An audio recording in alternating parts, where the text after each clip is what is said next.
dia, tarde ou noite, Raimundo dos Livros de volta, e hoje a gente vai finalmente começar a falar da Turma da Mônica, especificamente desta coleção aqui, que traz os primeiros volumes das historinhas do gibi da Mônica mesmo, quando ela começou a ter seu gibi solo. Essa aqui, a edição, e a gente vai conversar melhor a respeito das histórias que estão inseridas aqui neste primeiro volume, depois da vinheta.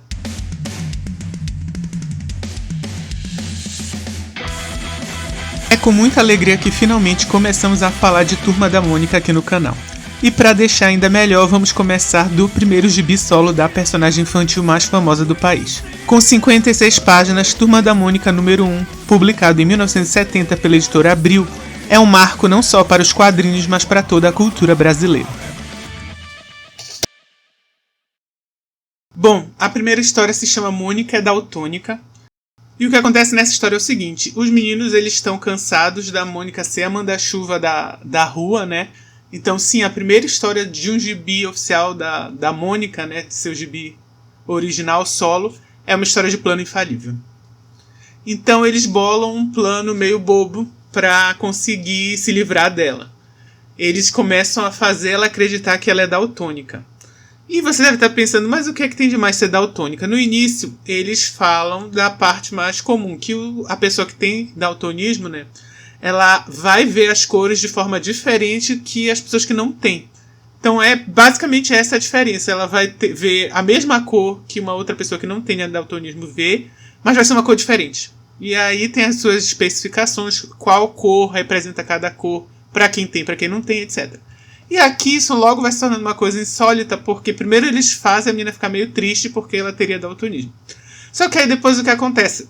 Eles começam a dizer que se ela não viver uma vida mais regrada, mais calma, sem violência, sem grandes emoções, ela vai acabar começando a enxergar coisas também de forma diferente. Então, em vez dela ver uma pedra, ela vai ver um passarinho. Em vez de ver uma janela, ela vai ver uma porta. Esse tipo de coisa, entendeu? E aí ela começa a acreditar nisso e, enfim, eles acham que eles vão pintar e bordar. Não dá muito certo, no fim a Mônica descobre tudo e resolve tudo com violência. É isso. Então, sobre a história em si, eu achei ela bem fraquinha. E é interessante porque é uma das histórias mais icônicas por ser a primeira.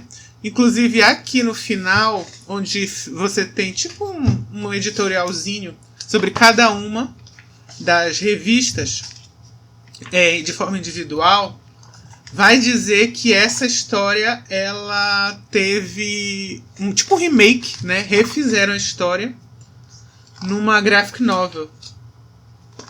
Até bonita a imagem.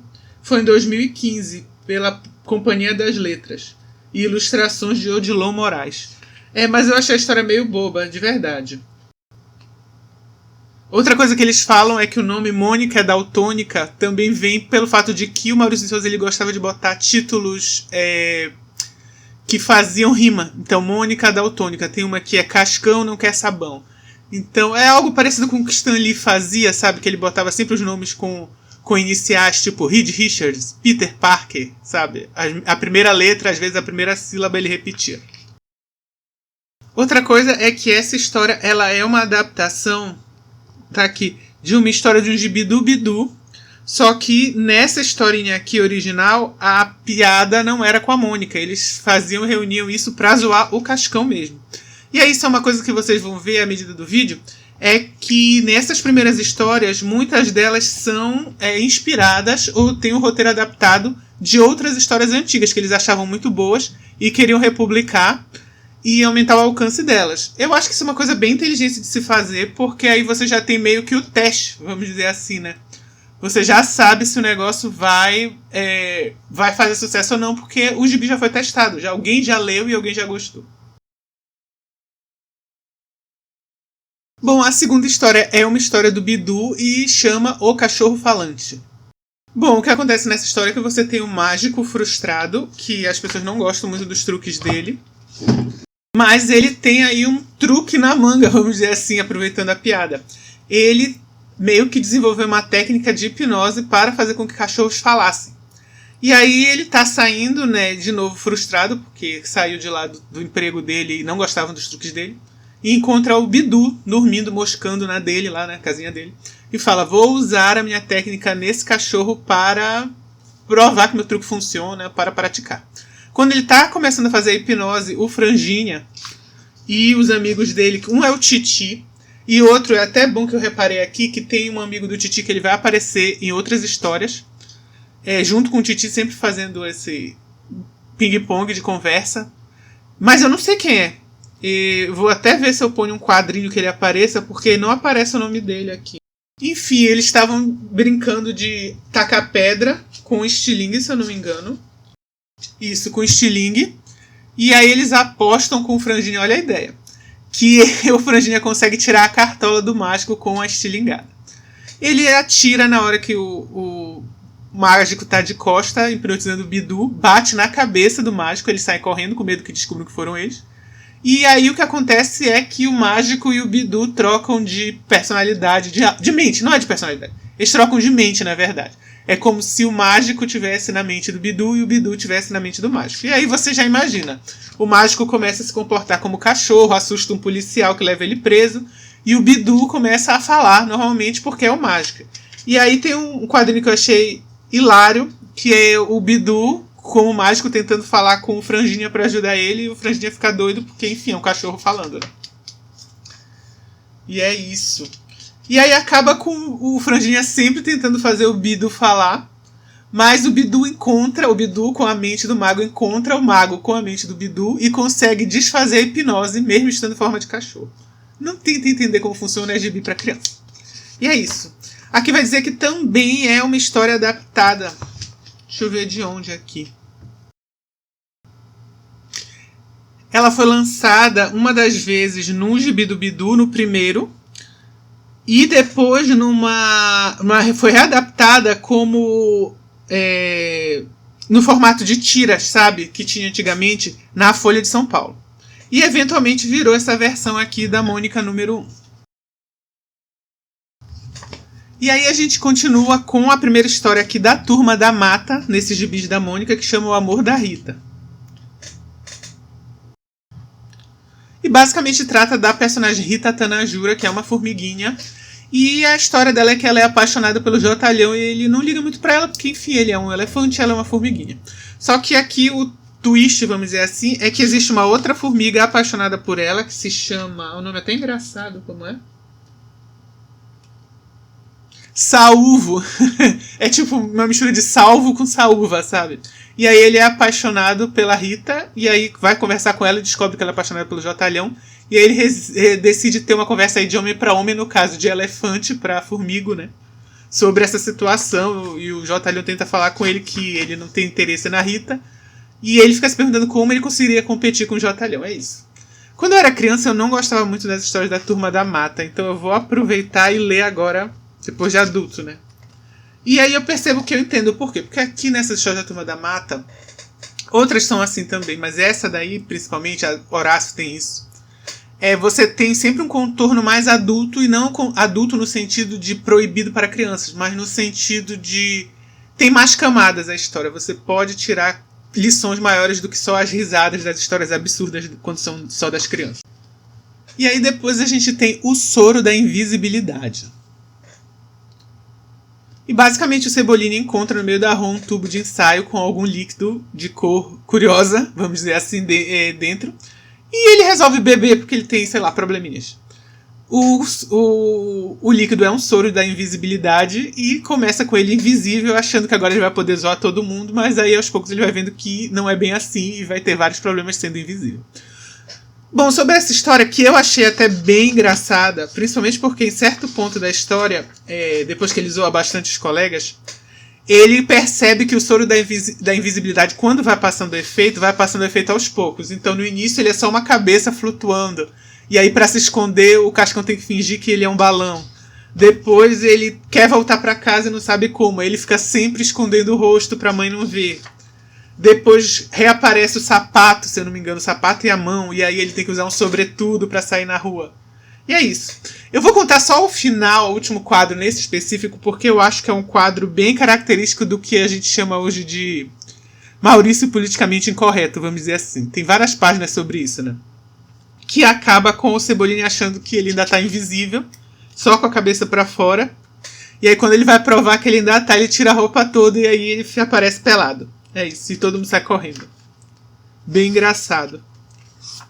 Outra coisa que eu achei interessante sobre essa história especificamente é que é bem comum esse tipo de história do Cebolinha. Não sei se vocês lembram de uma que ficou muito famosa porque virou desenho animado, que é aquela que ele encontra um jacaré na rua e aí ele tenta cuidar na casa dele, ele esconde da mãe, um processo bem parecido do que ocorre aqui nessa história. Essa também é uma história adaptada, ela foi publicada primeiro em formato de tiras na Folha de São Paulo, né, a Folha Ilustrada. E aqui tá dizendo, eu não sabia disso, que essa história já também virou desenho animado, assim como a do jacaré. Eu não lembrava disso, quer dizer, eu nunca vi esse desenho animado, eu vou até procurar pra ver. Continuando, você tem mais uma história da Turma da Mata, dessa vez focada no raposão, num coelho, que eu esqueci o nome dele, e numa tartaruga, que eu também esqueci o nome dele. E esse coelho é engraçado, eu também, como eu disse, eu não lia muita história da Turma da Mata, mas eu sempre achei estranho o fato dele ter o vestidinho da Magali. Por que motivo ele tem esse vestido? Não sei. E é basicamente um reconto daquela história da lebre correndo com a tartaruga, sabe? Que a tartaruga, todo mundo acha que a tartaruga não tem a mínima chance, a lebre fica se achando, e aí por causa disso as coisas não saem exatamente como você espera. É basicamente isso. Eu não gostei muito dessa história, como eu disse, por ela já ser meio batida. E outro problema é que eu não sei, eu não gosto desse raposão. Eles são personagens que eu não acho interessantes. Pessoalmente eu não acho tão interessantes. Se ainda fosse o Jotalhão, talvez. Mas a Turma da Mata em si não é um grupo de personagens que eu acho divertido. E essa história também não me convenceu muito. É isso. Tem, claro, um twist no final. Não é exatamente igual ao final da fábula. Aqui o Raposão vai inventar umas maluquices que não vão dar exatamente certo. E vai sobrar pra ele. Bom, e por fim a gente tem Mônica em Cascão Não Quer Sabão. Que eu comentei no início porque você tem uma rima, né, no título, que era uma marca do Maurício de Souza. E nessa história começa com a Mônica muito incomodada, é até esquisito pra personalidade dela, mas ela tá muito incomodada com o fedor do Cascão no início dessa história. Ela tenta forçar ele a tomar banho, e ele fica tão desesperado que consegue dar um cacete nela e corre. Só que o que acontece? Enquanto ele tá fugindo dela e se esconde em casa, um cara do nada, bem a estilo histórias da Turma da Mônica, aparece na casa do Cascão e convida ele para ser garoto propaganda de sabão. Ele tinha ganhado uma espécie de sorteio. Ele, claro, no início não quer aceitar, mas a Mônica ouve e pensa, nossa, agora a gente vai sair da lama, agora a gente vai ganhar dinheiro, etc. E a ideia dela é pedir para o Franjinha, que, como diz aqui no final desse gibi, onde eles, como eu comentei, eles fazem tipo um editorialzinho explicando algumas coisas, o Franjinha ainda não era tão famoso por ser o inventor, o gênio da turma. Que era, por exemplo, na minha época, quando eu li a Turma da Mônica, esse já era o personagem. A ideia dele era ser o gênio, o inventor que inventava coisas malucas lá, as poções, etc. Aqui é o início, como eles dizem. E aí ela pede que ele invente uma poçãozinha para ele se passar no corpo e não sentir a água tocando nele, ou seja, ele não vai estar tomando banho de verdade. Começa bem, mas acaba sendo uma história muito, muito esquisita. É interessante porque também, segundo esse editorial, essa é a única história que é original. Quer dizer, o Maurício fez especificamente para esse gibi. Todas as outras, como eu falei, são adaptadas de outras histórias. Bom, como eu falei, eu acho que começa bem. Não tem nenhuma história que eu falei assim, nossa, que história, vou lembrar para sempre dessa história. Só a primeira, mais por causa do fator histórico, por ser a primeira história de um gibi solo da Mônica. Mas é aquilo, como acontecia na minha época que eu lia gibi, lá nos anos 70, o gibi da Mônica também continha histórias de outros personagens. Então aqui, pelo visto, vai ser a mesma coisa. Achei meio chato ter duas histórias lá da Turma da Mata, que não é a minha história favorita. Outra coisa que eu espero que... Eu não sei se quando começa a Turma do Penadinho, mas são as minhas histórias favoritas, tirando as das crianças, então eu espero que em algum momento chegue aqui alguma história do Penadinho, da Dona Morte, enfim, Zé Vampir. É isso. Então, vocês já leram alguma vez alguma dessas histórias? Assistiram esse desenho aí que tem a poção lá da invisibilidade do Cebolinha? Vocês gostam da Turma da Mata e acham que eu sou idiota? Escrevam aí nos comentários e muito obrigado por você que assistiu até aqui. Por favor, considere se inscrever no canal, curtir o vídeo e a gente se vê voltando a falar de gibi, livro. Turma da Mônica vai voltar, a gente vai pro número 2 e é isso aí. Obrigado e até mais.